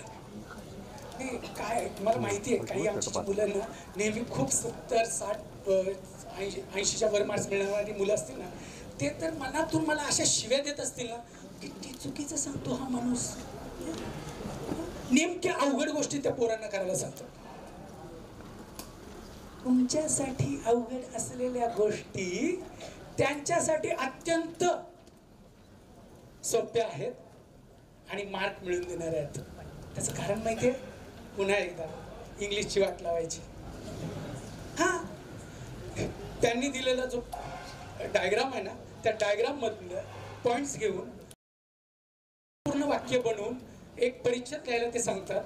आपण नेमकं असं करायचं, पॉइंट्स तिथलेच घ्यायचे, वाक्य अजिबात अर्थपूर्ण बनवायचे नाही. सर काय म्हणता, म्हणजे जरी बरोबर येत असतील तरी? ज्यांना बरोबर बनवता येतात ते मुलं हा प्रश्न सोडवत नाही, की नाही? नाही प्रश्न सोडवत. त्या मुलांनी हा प्रश्न सोडवायचा आहे ज्या मुलांना पास व्हायचं आहे. जी मुलं कायमच बुडबुड करतात दर परीक्षेमध्ये. 80 पैकी किती मार्क? 18 मार्क. 80 पैकी किती मार्क? 16 मार्क. 15 मार्क. कसे पास व्हायचं? जे लोक अशा पद्धतीने बुडबुड करतात, बुडू करतात, बुडबुड नाही, हा म्हणजे आता बुडतील का नंतर बुडतील असं करतात, ह्या मुलांना मात्र हमखास वाचवणारे हे प्रश्न जे मी मगाशी सांगितले. समरी रायटिंग कशी करायची ते मी सांगितलं. परत A5, B5 चे जे पर्सनल रिस्पॉन्सचे प्रश्न आहेत ते सांगितले. लक्षात राहिले ना तुमच्या? सोडवायचेच आहेत त्यांनी ते प्रश्न. आणि आताचा हा मी जो सांगितला काय, व्हर्बल टू नॉन व्हर्बल नाही, नॉन व्हर्बल टू व्हर्बल त्यांनी सोडवायचा. म्हणजे परिच्छेद लिहायचा. त्याच्यात अजून क्वेश्चन नंबर 6 मधला ए झाला, A1 आणि A2 झाला. आता त्याच्यामधला B1 आणि B2 कुणाला माहित आहेत?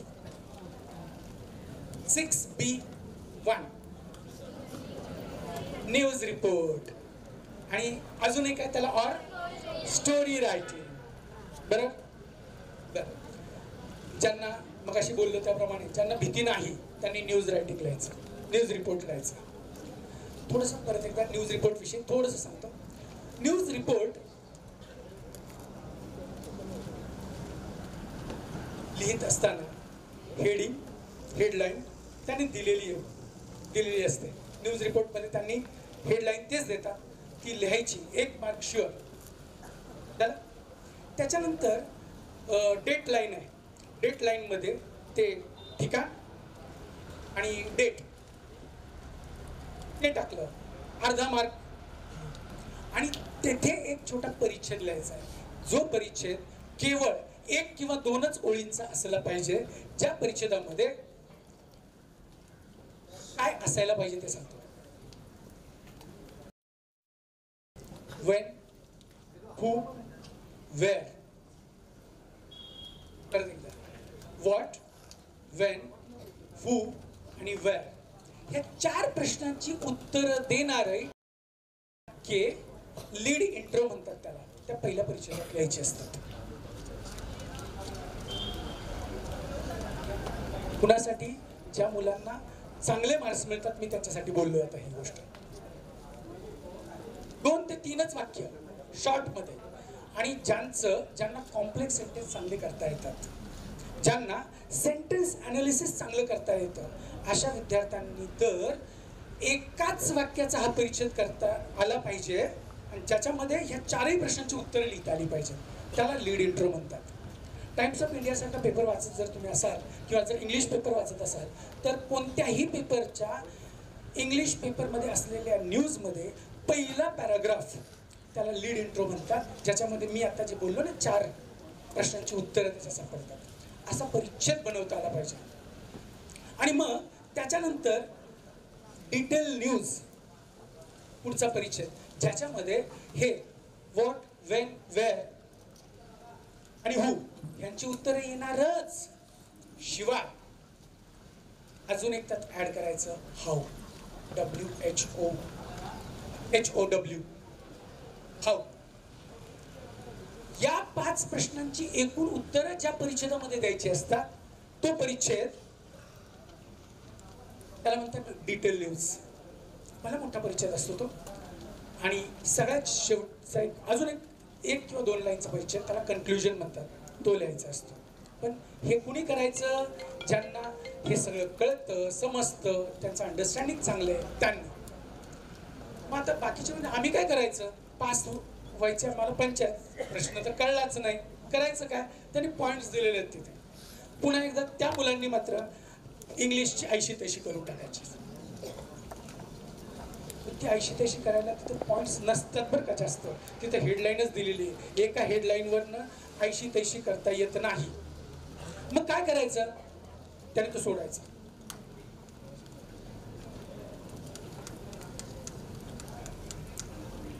बरोबर.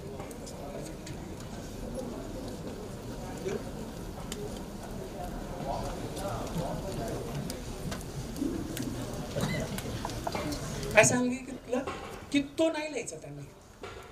त्याला एक और आहे बघा, काय आहे? Story writing. आता स्टोरी रायटिंगला जरा अलीकडे बोर्डाच्या पेपरने असं काम करायला सुरुवात केली आहे. एक तर ते बिगिनिंग देतात, नाही तर एंड देतात. मिडल देत नाही. 12वीच्या पेपरला तर मिडल वगैरे द्यायची पद्धत होती. बिगिनिंग म्हणजे सुरुवात देतात किंवा शेवट देतात. तुम्ही काय करायचं माहिती का? ती बिगिनिंग जर दिली असेल तर स्टोरी पूर्ण करायची. आणि ती स्टोरी पूर्ण करत असताना आता मात्र आपल्या सगळ्यांना खूप चान्स आहे. आपला इंग्लिशचा घोडा चौखूर उधळण्यासाठी भरपूर संधी आहे. ह्या इकडे तिकडे पळवा कसाही लिहा, आडवं तिडवं वाकडं तिकडं. मात्र एक 3 ते 4 परिच्छेद लिहायचे, पानभर लिहायचं. हा अर्ध कमी नाही लिहायचं, लक्षात घ्या त्या ठिकाणी त्या मुलांनी. पानभर ठोका म्हणजे ठोकाच, लिहाच तिथे काहीही करा, तरच तरुणोपाय आहे, तरच गत्यंतर आहे. आणि इथे झाला तुमचा प्रश्न क्रमांक 6 मधला B1 किंवा B2 हे दोन्ही. रायटिंग स्किल खरं म्हणजे जे क्वेश्चन नंबर 4B पासून सुरू झालंय, क्रमाने सांगतो. समरायझेशन म्हणजे समरी रायटिंग, लेटर रायटिंग, त्यानंतर डायलॉग रायटिंग और स्पीच रायटिंग, त्याच्यानंतर होतं information transfer, non verbal to verbal आणि verbal to non verbal. Question number 6 मध्ये B मध्ये रिपोर्ट रायटिंग आणि आता शेवटचं स्टोरी रायटिंग. एवढ्या सगळ्या भागावर मी बोलत असताना सारखा मधून असं सांगत आलेलो आहे, त्या मुलांच्यासाठी ज्यांना इंग्लिशची भीती वाटते, आम्ही नापास होऊ की काय असं वाटतं, त्या मुलांच्यासाठी असं सारखं सांगत आलो आणि असं म्हणालो की मी शेवटच्या भागामध्ये मी आता त्याच्यावर बोलणार आहे थोडंसं. तर आपण तिकडे येऊया आता. व्याख्यानाचा उपोद्घात म्हणूया त्याला, शेवटचा टप्पा, की ज्या टप्प्यामध्ये मी असं इतकं सगळं चुकीचं सांगून देखील पास कसं करणार आहात किंवा तुम्ही होणार आहात ह्याची काही गमक. मी जे सांगितलं ना मुलांना, हे फक्त पास होण्यासाठी सांगितलं. ह्याच्यानंतर जे मराठी सरांचा तास होईल ना, त्या तासाला, त्या लेक्चरला सर ग्रामर आणि त्याचे डिटेल्स ते तुम्हाला देणार आहे. ते मात्र सगळे मार्क्स वाढवणारे भाग आहेत. कदाचित तुमचे जास्त आवडीचे पण असतील कदाचित, व्हेरी गुड. पण हे मी जे बोलतोय, माझं जे सांगणं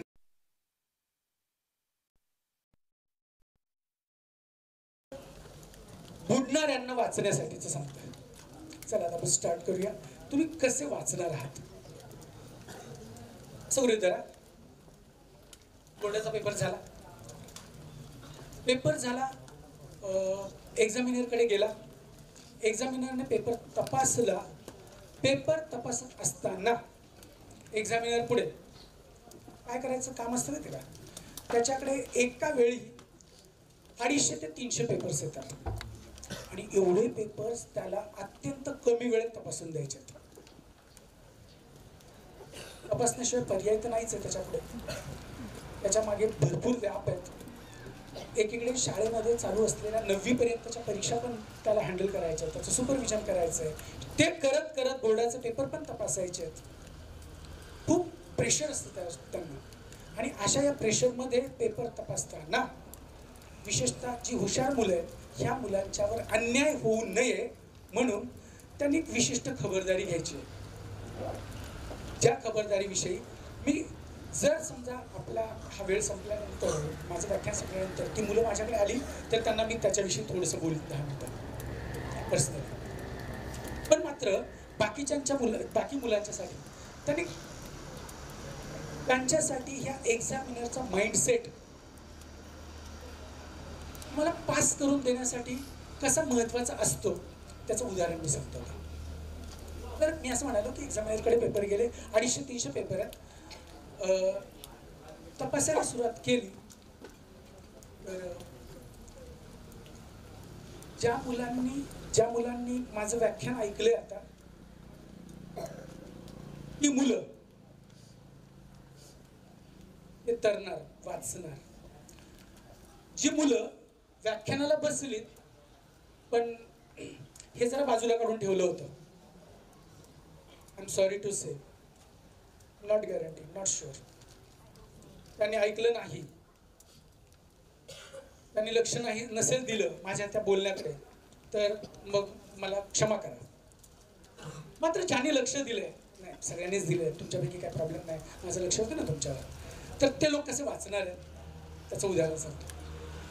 एक्झामिनर पेपर तपासायला सुरुवात केली आणि ना काय माझ्यासारखे काही खडूस असे एक्झामिनर असतात.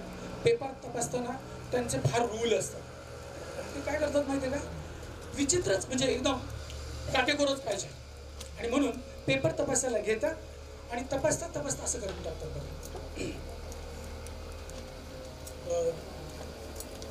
तो पहिला प्रश्न आहे ना तुमचा, लँग्वेज स्टडी, तो झाला. ते सेम पॅसेजवर आले, तपासता त्या A5 B5 तिथे आले आणि तिथे आल्यानंतर तुमचे पेपर त्यांच्या नजरेत आले, भरले आले. अरे बापरे, हे लिहिले सगळं. इंग्लिशची वाट लावून टाकलेली ह्या पोराने. आणि A5च्या उत्तराचं बरं का. आणि जिथे 1 मार्क द्यायला पाहिजे, नियमाने त्याला मार्क देणंच आहे, तो तिथे असं करतो, टेक हाफ मार्क. तुम्ही वाट लावलेल्या इंग्लिशला A5 आणि B5 पर्सनल रिस्पॉन्स मार्क मिळालाय अर्धा. सगळं चुकीचं आहे उत्तर, अर्धा. असं करत करत गेला तो एक समरी रायटिंगचा प्रश्न, जिथे मी परत सांगितलं होतं रॅन्डम 3 वाक्य 4 वाक्य तुम्ही लिहिलेली आहेत. अरे तिथं पण बघितलं 5 मार्काचा प्रश्न आहे आणि देताना त्यांनी टिक केलं आणि 1.5 मार्क टेकवला. खरं म्हणजे 1.5 मार्क नियमाने दिलेला आहे, त्यांनी द्यावाच लागतो. मी तुम्हाला माहित नसेल म्हणून सांगतो, देणंच भाग आहे. चुकीचं आहे सगळं, त्यांना कळत आहे, पण द्यायलाच पाहिजे. 1.5 मार्क टेकवला. पुढचा प्रश्न लेटर रायटिंग. तिथेही तसंच सगळं लेटर चुकीचं आहे. फक्त सुरुवात लिहिलेली आहे, I received your letter, I was very glad to read it वगैरे असं लिहिलेलं आहे. कन्क्लुजन केलेलं आहे, पण मध्ये सगळं भराड भरती भरलेली आहे. चुकीचं इंग्लिश कोंबलेलं आहे नुसतं. 5 मार्कापैकी पुन्हा तिथे 1.5 मार्क मिळाला. आता नीट समजून घ्या बरं का. 1.5 मार्क मिळाला त्या लेटरला, ज्याच्यात काहीच दम नव्हता. पुढचा प्रश्न होता, त्याच्यामध्ये मी तुम्हाला त्यांना मात्र सांगितलं की डायलॉग रायटिंग नका लिहू, काय लिहा, स्पीच रायटिंग. 5 मार्काचं चुकीचं 1.5 मार्क परत तिथे पण दिलाय त्यांनी. 1.5 दिला, 1 दिला. क्वचित प्रसंगी 2 पण देऊ शकतात ते, त्यांना अडवत नाही कोणी. प्रश्न 5वा पण संपला. 6व्यामध्ये मग अशी बोललं त्याप्रमाणे काय सांगितलं होतं करायला त्या मुलांनी, नॉन व्हर्बल टू व्हर्बल करा.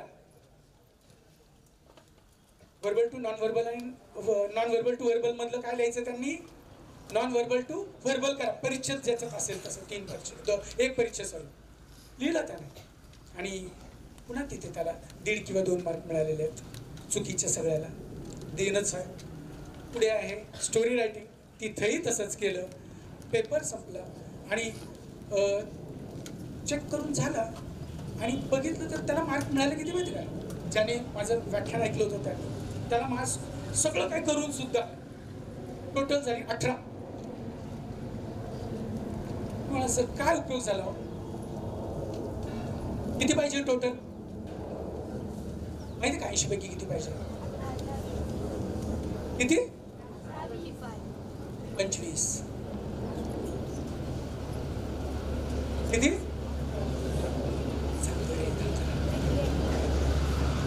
25 पाहिजे. 28 27 वगैरे मान्य आहे सगळं. मी सांगतो 25 पाहिजेत, पण नाही मिळाले ना, 18च मिळाले. नीट बघितलं, मुलगा नापास झालेला आहे. एक्झामिनरने पेपर तपासलाय आणि तो मुलगा नापास झालेला आहे आणि तो मुलगा इथे बसलेला आहे. आता जी व्याख्यानाला नाही आलेली मुलं त्यांनी मात्र असं केलेलं आहे, जे सुरुवातीला मी सांगितलं. त्यांनी न ते A5 सोडवला, न B5 सोडवला, न त्यांनी ते काय ते समरायझेशन नाही केलं, ना लेटर लिहिलं, ना स्टोरी लिहिली, काही नाही लिहिलं त्यांनी. मात्र जे येतं तेवढंच लिहिलं. सुरुवातीचं जे काय भाग आहेत ना त्यात भरपूर वेळ घालवला. हे रायटिंग स्किलचं काहीच लिहिलं नाही आणि त्या मुलाला पडले 22 मार्क. असू शकतं ना तसं, असं होतं का. आम्हाला अनेकदा अशी उदाहरणं मिळतात. मिळाले किती 22 मार्क्स. इथं बसलेला मुलगा त्याला मिळाले होते 18 मार्क्स. झाले पेपर झाले तपासून. एक्झामिनरने ते पेपर मॉडरेटरकडे पाठवून दिले. मॉडरेटरकडे आलेले पेपर, तो पण माणूस आहे हाडामासाचा, त्याला पण फार कमी वेळ असतो.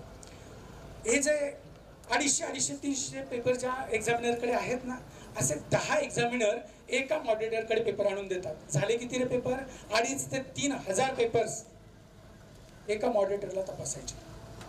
आता मॉडरेटर काय करतो सांगतो बघा, नीट ऐका. मॉडरेटर काय करतो, जे 65 किंवा त्याच्यावर 80 पैकी ज्यांना आहे हे पेपर, म्हणजे असं रॅन्डम आलेले पेपर, हा चला हा 67 दिसतो, चल त्याचा एक गठ्ठा वेगळा,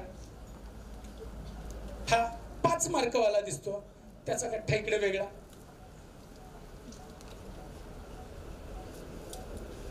अरे हा 16-17 पासून 16 ते 24 पर्यंत, 25 पण नाही, 16 ते 24, हा याला 17 मार्क आहेत, ह्याला 18 मार्क आहेत, ह्याला 21 मार्क आहेत, हा 22 मार्क आहेत, 24 मार्क आहेत, हे सगळे 16 पासून तर 24 पर्यंतच आहे, एक अजून त्याचा एक सेपरेट गठ्ठा, आणि 25 पासून ते जे 62-65 पर्यंतचे आहेत ना त्यांचा एक गठ्ठा, 4 गठ्ठे झाले बघा.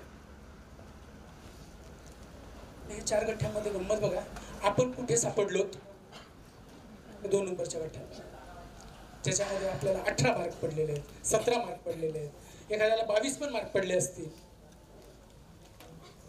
बघा. चला आता तो मॉडरेटर घेतली त्यांनी तपासायला. आता मॉडरेटरने काय करायचं, असं मॉडरेटचा अर्थ होतो प्रमाणात ठेवणे,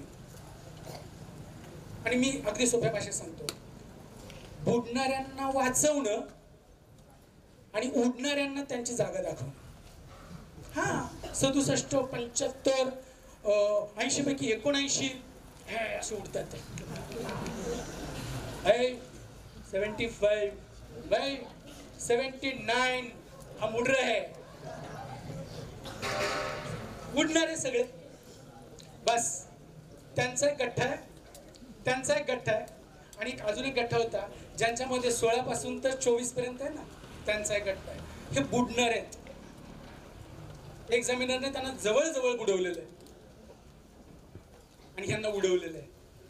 हा काय करतो माहितीये का, आणि इथे जे उडणार आहेत ते फार कमी असतात, थोडेच आहेत, घेतो बघतो, हा इथं कॉमा नाहीये, क्वेश्चन मार्क नाहीये, 1 मार्क दिलाय का तुला, चल अर्धा गेला, 79 ना तुला, तुझं कॅपिटल लेटर, स्मॉल लेटर, वाक्य रचना, तुझं समरी रायटिंग तर किती ॲक्युरेट असायला पाहिजे की नाही, किती परफेक्ट असायला पाहिजे की नाही, पण मला नाही वाटत ते perfect, up to the mark नाही आहे. तुला परीक्षकानं म्हणजे त्या एक्झामिनरनं 4.5 मार्क्स दिले होते बाळा, नाही 4 मार्क.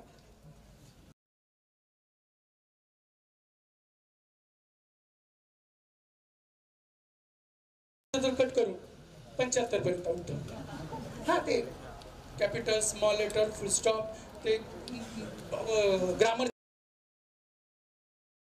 ना 19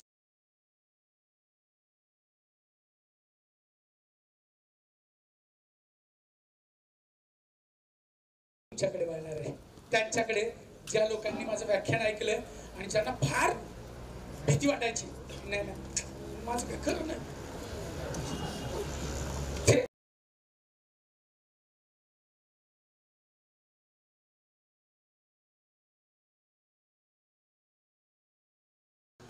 बघा आता नीट समजून घ्या, अगदी 16 मार्क आहेत ना त्याला सुद्धा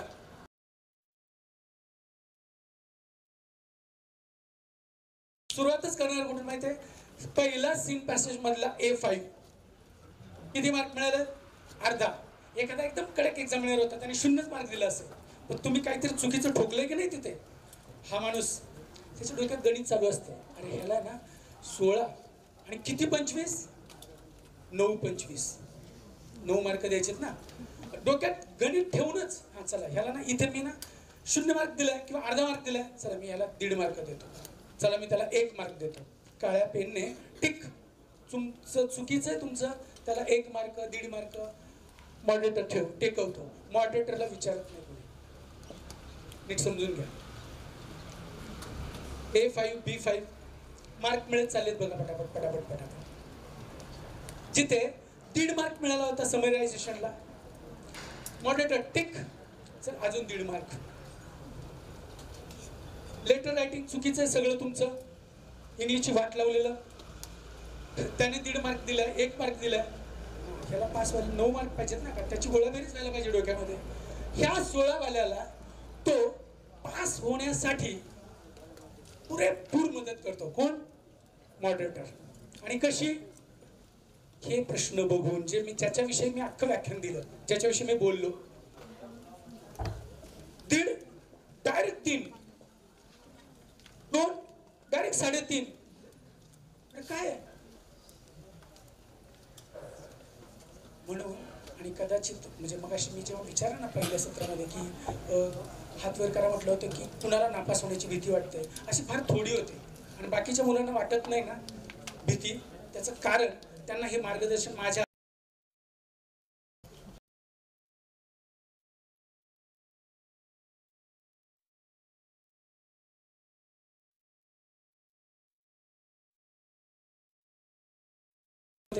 तुम्ही 18, 16, 24 अशा गटातले जर कोणी असाल, ही मुलं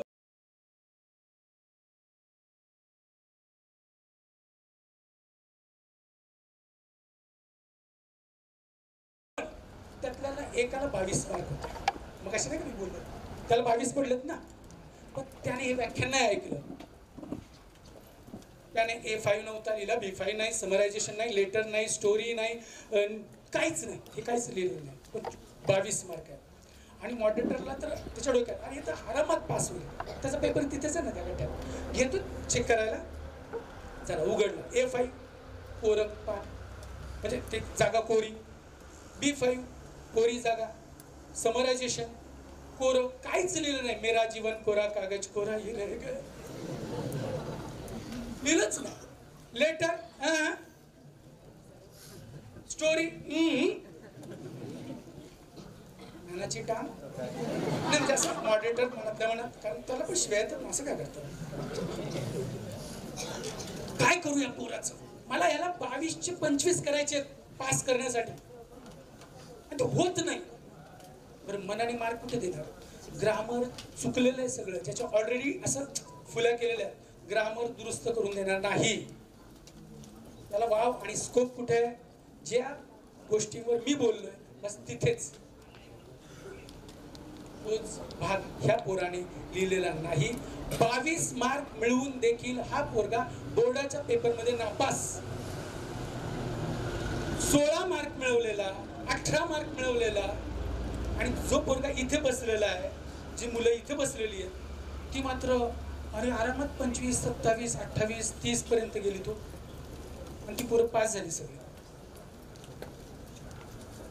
अरे पास झालेल्यासाठी टाळ्या तर वाजवा.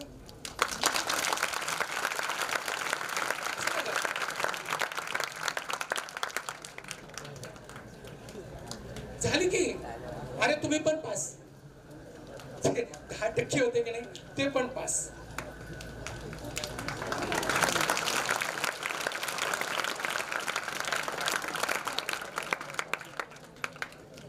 विद्यार्थी मित्रांनो, खरं म्हणजे बराच वेळ मी तुम्हाला खूप त्रास दिला, खूप छळलं, आणि ते तुम्हाला कळलं पण दुर्दैवाने. मी काय करू, कधी कधी ना ते असं असतं ना, टाकीचे घाव सोसल्याशिवाय देव पण येत नाही. तुम्हाला पास व्हायचंय, तुम्हाला देव पण प्राप्त करायचंय, म्हणून थोडंसं हे उन्हाची काहिली, हे गरम होणं, आमचं हे बौद्धिक डोस हे सहन करणंच आहे तुम्हाला. पण तरी ह्या सगळ्यात मधून तुम्ही मला सगळ्यांनी बऱ्यापैकी सहकार्य केलं, सगळ्यांनी चांगली साथ दिली, चांगलं ऐकून घेतलं, मला बोलायला प्रवृत्त केलं, आणि काय म्हणू त्यासाठी मी आपला पुन्हा एकदा शतशः ऋणी आहे.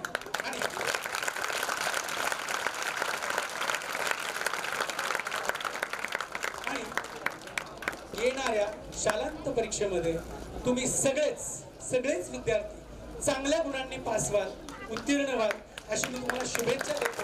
Best of luck. Thank you very much.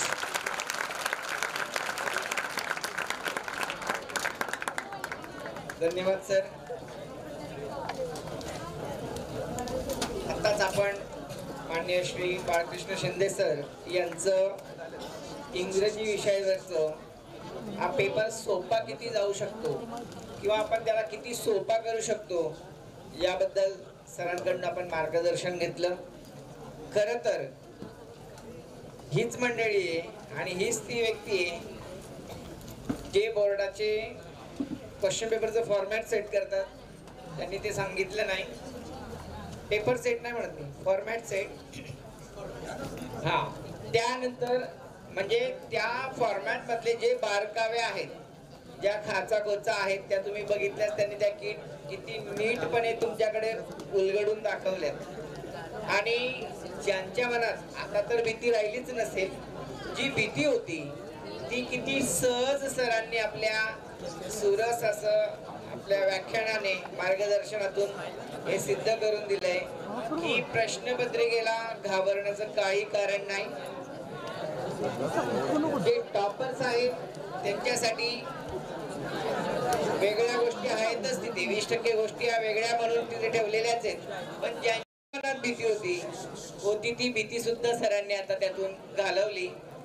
सरांचे आपल्या फाउंडेशन तर्फे, तेजोमय युवा प्रतिष्ठान तर्फे आणि सन्माननीय आयोजकांतर्फे मी सरांचे आभार व्यक्त करतो. आणि सन्माननीय जीवन सरांना आणि टीम परिसर विनंती करतो त्यांनी मान्य बाळकृष्ण शिंदे सर यांचा यथोचित सन्मान करावा. शाल, पुष्पगुच्छ आणि आपल्या आजच्या या कार्यक्रमाचं स्मृतिचिन्ह या वर्षीचं त्यांना देऊन आपला सन्मान करावा. धन्यवाद.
तसंच आपल्या काही जेवणाचे जे दाते आहेत त्यांचं मी तुमच्या समोर नाव सादर करतो. ऐकलं पण पाहिजे आपण का आपल्याला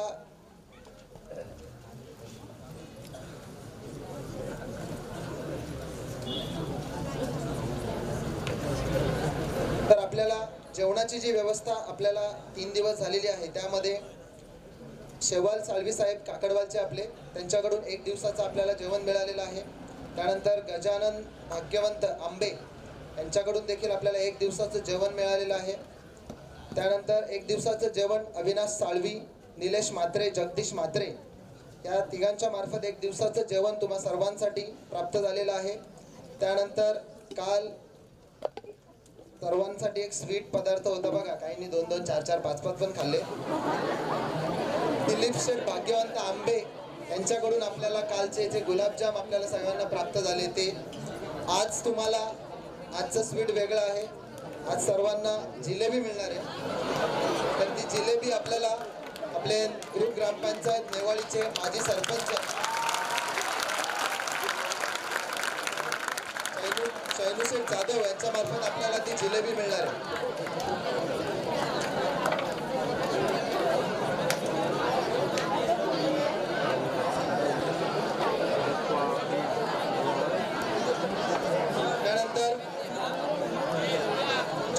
म्हात्रे भालचे आपले जगदीश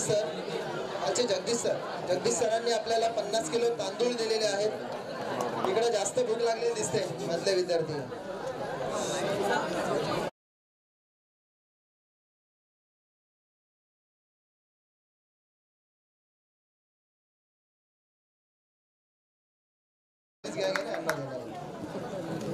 त्यानंतर